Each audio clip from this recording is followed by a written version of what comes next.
el honor de representar al señor presidente constitucional de los Estados Unidos mexicanos, licenciado Andrés Manuel López Obrador.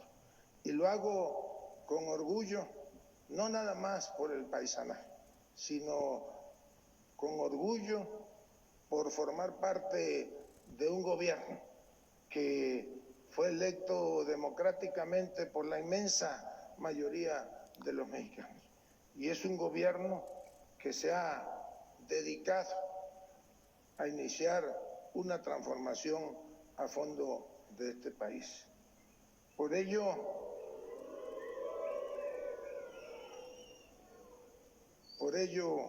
y se los digo con franqueza y con firmeza, habrá larga vida para este proceso de transformación que ya ha iniciado.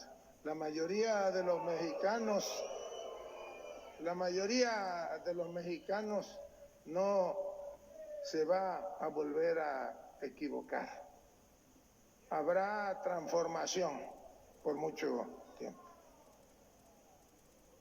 Ahora, no es un asunto, y se los digo con todo respeto, no es un asunto de siglas.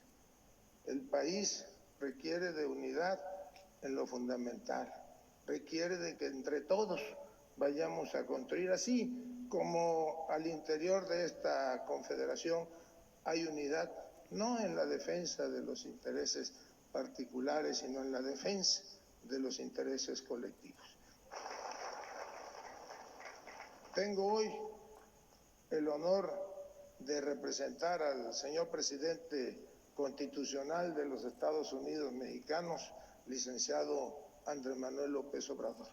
Y lo hago con orgullo, no nada más por el paisanaje, sino con orgullo por formar parte de un gobierno que fue electo democráticamente por la inmensa mayoría de los mexicanos.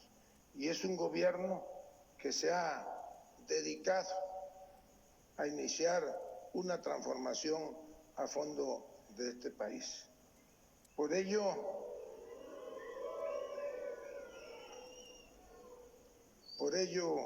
y se los digo con franqueza y con firmeza,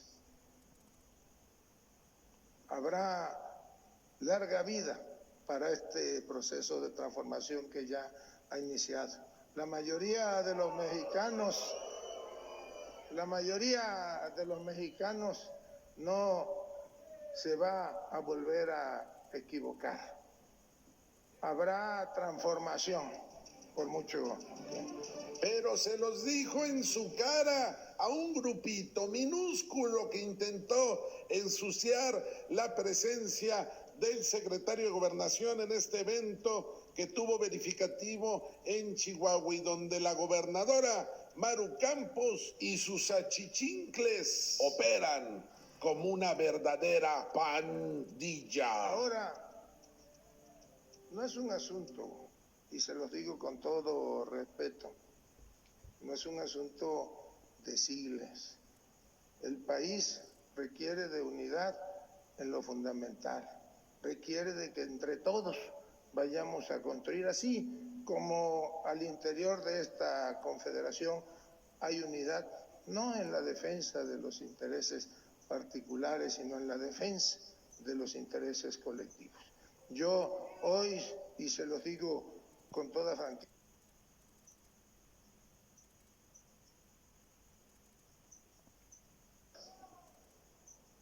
hay una política pública enfocada al campo que posiblemente sea distinta a las políticas públicas del pasado que ya se fue y que seguramente no volverá.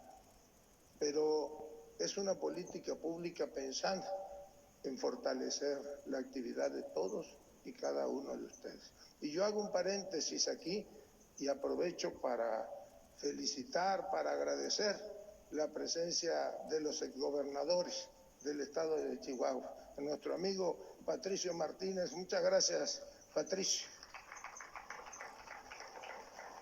Del exgobernador Fernando Baeza, muchas gracias. Del exgobernador el compañero, ex senador José Reyes Baez. Muchas gracias.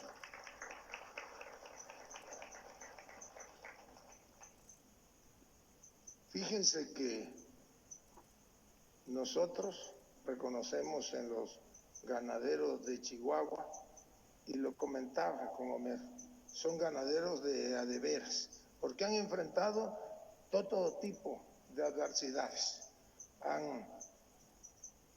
Históricamente se han dedicado a construir posiblemente, y no quiero agraviar a ninguno, la mejor ganadería del país. Sí, hay añejos problemas, por ejemplo, con la escasez de agua. Yo aprovecho para decirles que el discurso de la defensa del agua, pues no es monopolio de una sola persona ni de un Estado. El país, y eso hay que reconocerlo, enfrenta una grave crisis de lo que ahora se conoce como estrés hídrico. Hay problemas aún en Baja California Sur, en Sonora, desde luego que en Chihuahua, en Nuevo León, en Coahuila, en gran parte de Tamaulipas. Lo impensable, enfrentamos hoy problemas de abasto para consumo humano ya en Guanajuato, en Querétaro, en Aguascalientes, en Jalisco, en parte de Nayarit y desde luego que en Durango. Y este es un problema que empezamos a resolver primero con mucha infraestructura. Tiene más de 15 años que no había tanta inversión de gobierno federal para atender el problema de la escasez de agua, y hoy ya se construyen plantas desalinizadoras en Baja California Sur, en Baja California, en Sonora, se construye un acueducto para llevar el agua a la zona metropolitana de Monterrey para consumo humano y para uso industrial. Se está construyendo infraestructura hidráulica en presas en el estado de Jalisco, la presa del Zapotillo, en Nayarit, en Sinaloa. Ahora vendrá otra etapa que será la de la consolidación de la infraestructura hidráulica en el país. Tendremos que pensar en ir a construir acueductos que vayan, por ejemplo, desde la desembocadura del Pánuco y que nos sirvan para que haya agua suficiente para consumo humano, para consumo industrial y para consumo agrícola en Tamaulipas, en Nuevo León y en parte de Coahuila. Y tendremos que pensar y tomar la decisión para construir aquí en Chihuahua y en Sonora un acueducto con plantas desalinizadoras que nos permita transportar el agua desde la zona de Guaymas hasta los grandes centros de consumo de Chihuahua. Pero eso tendrá que ser una segunda etapa. Ahora estamos sentando las bases para que el país no vuelva a sufrir de la escasez de tan vital líquido. Tenemos que pensar en revisar el Tratado de Aguas Internacionales con los Estados Unidos de América. A lo mejor en su tiempo pues fue útil.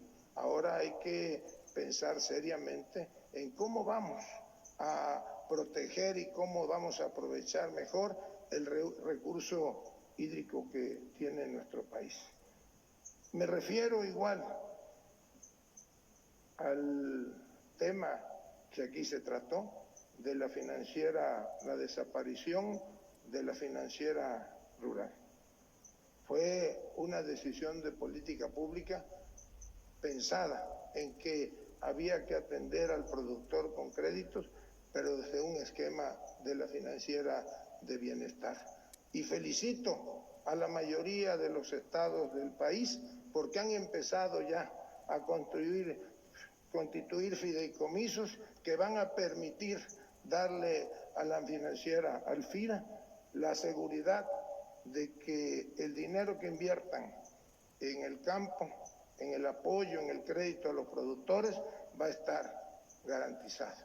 Y tenemos, se lo digo con toda franqueza, ir a revisar el estatus de la ganadería en México, pero apoyarlo verdaderamente. Vendrá otra etapa que será esa, la de la consolidación del campo mexicano y de la actividad ganadera.